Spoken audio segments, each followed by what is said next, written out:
পশ্চিমবঙ্গ রাজ্য কর্মচারী ফেডারেশনের অন্তর্গত যারা আছে আমাদের হেলথ ডিপার্টমেন্টে মানে স্বাস্থ্য শাখাতে যারা মালদায় বাস করেন বিভিন্ন ব্লক থেকে হতে পারেন, কিন্তু তারা 14 তারিখ উইদাউট ফেল 5টার সময় বাইক হোক স্কুটি হোক নিজেরা নিয়ে সকাল 5টার সময় স্টেশনে পৌঁছাবেন। একবারে স্টেশনে সকাল 5টা মানে 5টা, কেন গৌড় আজকাল 5:30টার সময়ও কোনো কোনো সময় দিয়ে দিচ্ছে, সেই জন্য 5টা মানে 5টা।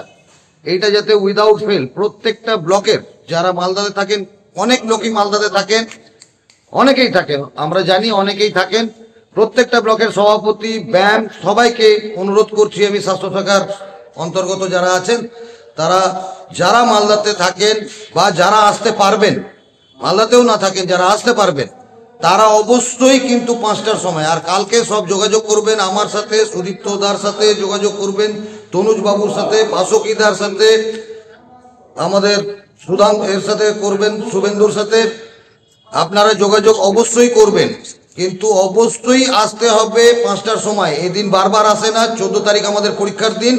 আপনারা অবশ্যই কিন্তু নিজ নিজ বাইক নিয়ে যারা এখানে মালদাতে থাকেন বা মালদার আশেপাশে থাকেন তারা অবশ্যই অ্যাটেন্ড করবেন। এটা কিন্তু জেলা সভাপতির নির্দেশ। ধন্যবাদ। নমস্কার, আপনারা এই নব্য খোমেনির ফতোয়া শুনলেন। এবার আপনারা একটা স্ক্রিনশট দেখাচ্ছি আপনাদের, যেটা লিখেছেন সুদীপ্ত দাস বলে জনৈক। তিনি বলছেন, আমরা সবাইকে মনে করিয়ে দিচ্ছি 14, 11, 25 শুক্রবার ভোর 5টার মধ্যে 1000 বাইক মিছিল হবে। ঠিকঠাক সময়ে দায়িত্ব করে সবাই পৌঁছে যাবেন এবং আবার 10:30 থেকে 200 বাইক মিছিল হবে মহানন্দ ভবন থেকে বিনয় সরকার অতিথি আবাস পর্যন্ত।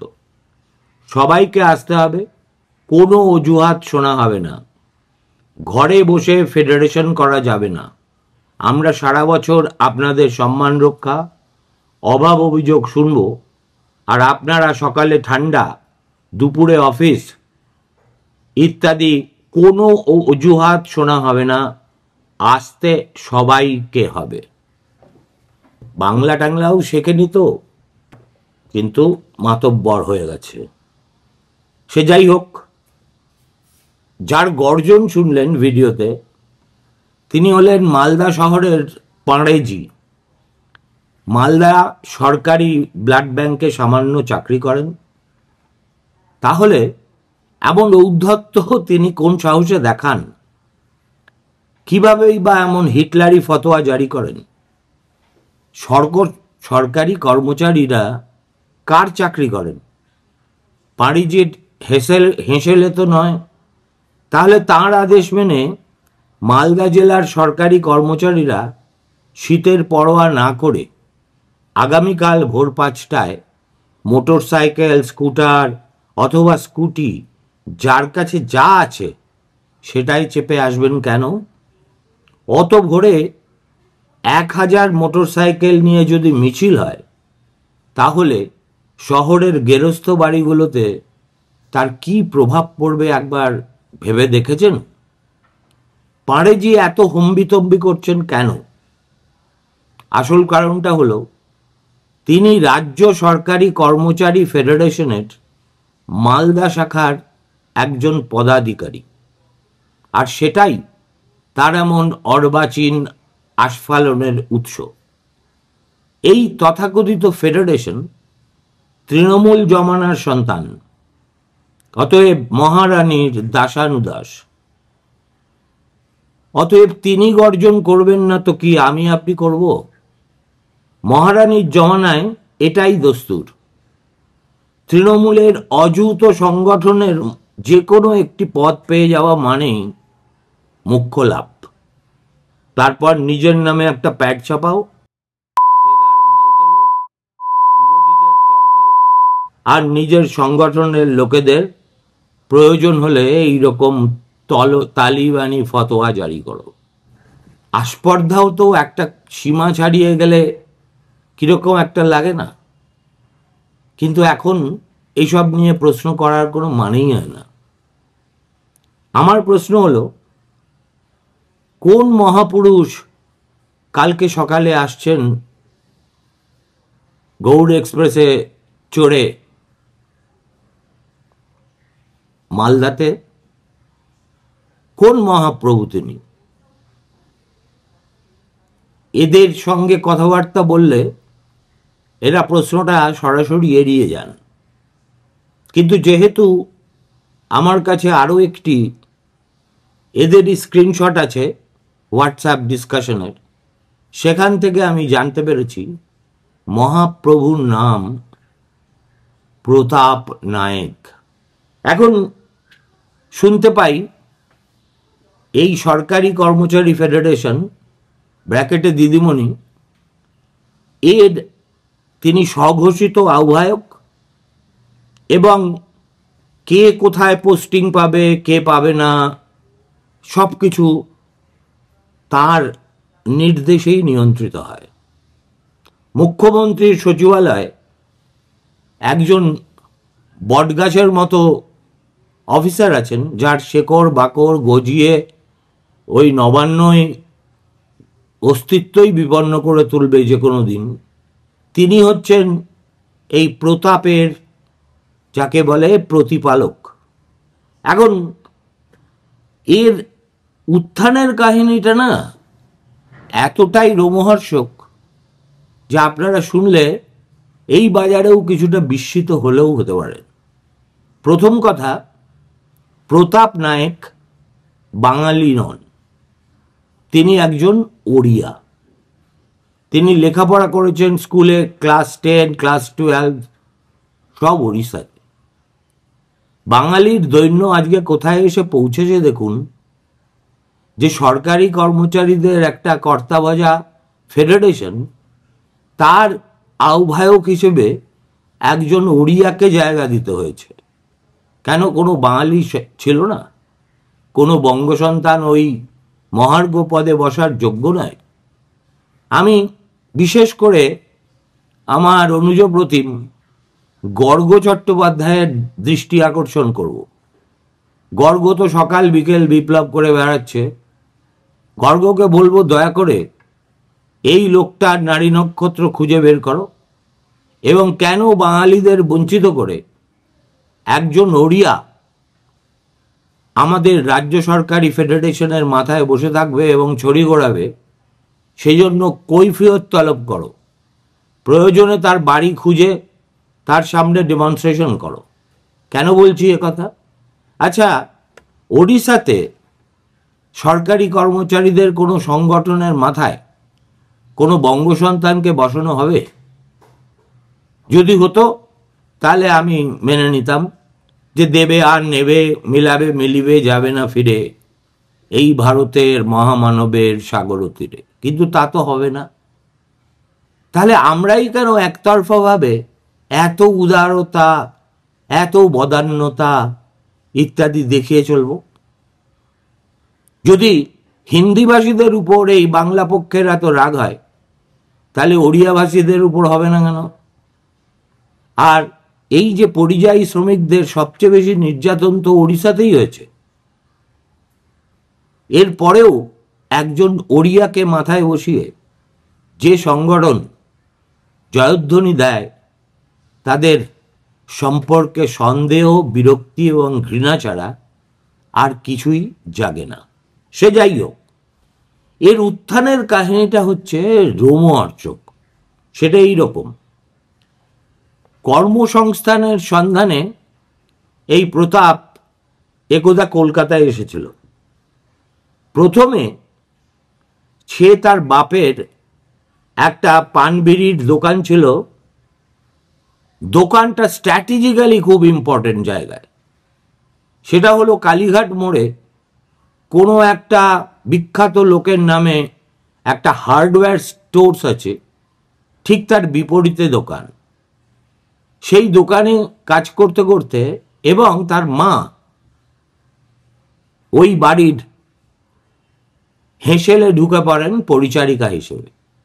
সে যাই হোক, আলাপ যখন গভীর হয় তখন আমাদের কালীঘাটের কাকু সুজয় কৃষ্ণ ভদ্রের তল্পিবাহক হয়ে ঘুরে বেড়াতে দেখা যায় এই অসীম প্রতাপ নায়ককে। তিনি চা নিয়ে আসতেন, এই টুকটাক কাকুর সিগারেটের প্যাকেট ফুরিয়ে গেলে সিগারেটটা নিয়ে আসা, চা নিয়ে আসা, এইসব কাজ শুরু করে দেন।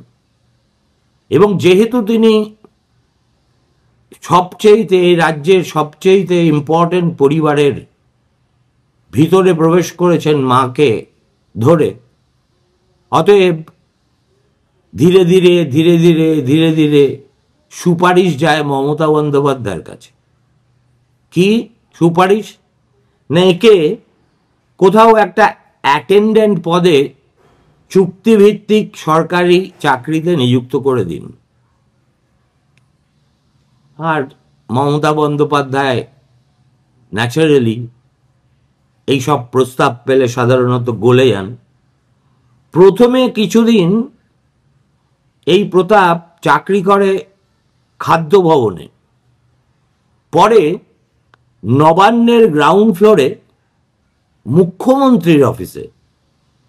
ধীরে ধীরে 2016 সালে পিয়ন পদে চাকরি স্থায়ী হওয়ার পর দ্রুত পদোন্নতি পেয়ে বর্তমানে সে আপার ডিভিশন অ্যাসিস্ট্যান্ট।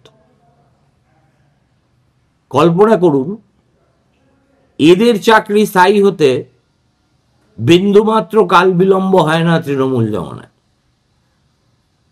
অ্যাটেন্ডেন্ট হিসেবে প্রথমে চুক্তিভিত্তিক, তারপর একটা নির্দিষ্ট সময়ের পর কনফার্মেশন, আর তারপর সরকারি নিয়ম অনুসারে পদোন্নতি। আমি যা শুনেছি, এর যা বয়স, সে যদি এগোতেই থাকে তাহলে অ্যাডিশনাল সেক্রেটারি র্যাঙ্ক পর্যন্ত একদিন পৌঁছলেও পৌঁছতে পারে। অবশ্য তার আগে যদি শ্রীঘরে যেতে হয় সেটা সেই গ্যারান্টি আমি দিতে পারছি না। এখন এই যে রাজ্য সরকারি কর্মচারী ফেডারেশন, এই বস্তুটা কি? মমতা বন্দ্যোপাধ্যায়ের আশীর্বাদে পার্থ চট্টোপাধ্যায়ের নেতৃত্বে এই সরকারি কর্মচারী সংগঠনের জন্ম হয়। সেই পার্থ, যিনি ইদানিং বুক চিতিয়ে বৃদ্ধস্ব তরুণী ভার্যার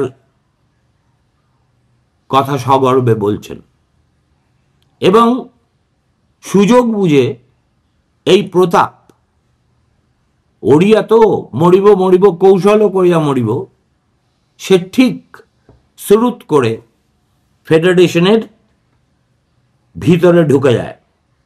এখন তৎকালীন ফেডারেশনের সচিবালয়ের নেতা সঞ্জীব পালের উপর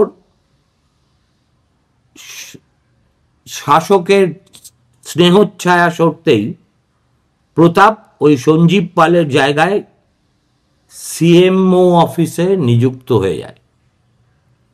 এখন সে দাবি করে এটি নতুন ফেডারেশন, তার ফেডারেশন। এমনই ঔদ্ধত্য তার যে সে মমতা বন্দ্যোপাধ্যায়কে কৃতিত্বকে চ্যালেঞ্জ করে বলে এটা তার ফেডারেশন। কল্পনা করে দেখুন, দ্রাবিড় উৎকল বঙ্গ, একজন উৎকলবাসী, সে এসে বাঙালি সরকারি কর্মচারী ফেডারেশনকে নিজের সন্তান বলে দাবি করছে, যেখানে মাথার উপর মমতা বন্দ্যোপাধ্যায় আছেন। তার মানে এ মাথাটা নিরেট, নইলে এই ধরনের মূর্খের মতো কথা তৃণমূল জমানায় কেউ বলে না। কিন্তু সে যাই হোক, এরপর তার সামনে একটা বড় সুযোগ এসে গেল। পার্থ চট্টোপাধ্যায় শ্রীঘরে বন্দী হওয়ার পর ফেডারেশনের তৎকালীন আহ্বায়ক ছিলেন দিব্যেন্দু রায়। এখন এই দিব্যেন্দু রায় ন্যাচারালি ফেডারেশনের নেতা, অতএব তৃণমূল করেন অথচ আলমারিতে কোনো কঙ্কাল থাকবে না, এ আবার কখনো হয় নাকি? ফলে তারও ছিল, আর সেগুলো খুঁজে খুঁজে বের করে ওই পদ থেকে তাকে সরানোর চক্রান্ত শুরু হয়ে যায়। তারপর শুরু হয় ব্ল্যাকমেল। কে করে? এই রানা প্রতাপ। এবং ব্ল্যাকমেইলের মুখে আত্মসমর্পণ করে দিব্যেন্দুবাবু উত্তরবঙ্গে চলে যান এবং তাকে জোর করে তার মুখ দিয়ে বলানো হয় যে তিনি আর ফেডারেশনের কাজে আদৌ আগ্রহী নন। ইদানিং উত্তরবঙ্গ থেকে তাকে নিয়ে আসা হয়েছে চুঁচুড়ায়, কিন্তু তাকে যেভাবে বদলি করা হয়েছে সেটাও এক ধরনের কারাবাস। সরকারি পরিভাষায় একে বলে ডিটেইনমেন্ট বদলি। সেখানে একটি সরকারি অফিসের এক কোণে নীরব মুখে বসে থাকেন এই দিব্যেন্দুবাবু। চেয়েছিলেন নাক, পেয়েছেন নড়ুন। এরপর তৃণমূল কংগ্রেসের কয়েকজন নেতার সহায়তায় ফেডারেশনের ক্ষমতা দখল করে প্রতাপ এবং জলসম্পদ ভবনে মানস রঞ্জন ভূঁইয়ার পরোক্ষ সাহায্যে এবং শাসক দলের বেশ কয়েকজন নেতার সক্রিয় সহযোগিতায় নিজেকে আহ্বায়ক ঘোষণা করে সে কিছু অনুরাগী মানে চামচার দল তৈরি করে। ঠিক তারপরেই তিনি সেই সমস্ত নেতার কৃতিত্ব অস্বীকার করেন যারা তাকে ফেডারেশনের ক্ষমতা দখল করতে সাহায্য করেছিলেন, করবেই। এই একটি ব্যাপারে ওড়িয়ার বাঙালির খুব মিল, যে পাতে খাবো সেই পাতেই ছিদ্র করব। এরপরে শুরু হয় যারা তাকে মাথায় করে এনে ফেডারেশনের মাথায় বসালো তাদের প্রত্যেককে ধরে ধরে একেবারে দূরবর্তী এলাকায় বদলি। খাদ্য ভবনের অন্য একটি সংগঠনের ঘর দখল করতে সেখানকার কর্মচারীদের যিনি নেতা তাকেও বদলি করে দেওয়া হলো। কল্পনা করে দেখুন, this is like a bizarre mafia story, and in today's Bengal, in every activity of the government or the party, you will find a mafia-like operation. সে যাই হোক, পরে সিএমও অফিসের এক সচিব ও এক বিশেষ সচিবের দাক্ষিণ্য সক্রিয় সহযোগিতায় রাজ্যের প্রতিটি সরকারি দপ্তরে নীতি লঙ্ঘন করে কর্মচারীদের বদলি করানো হচ্ছে।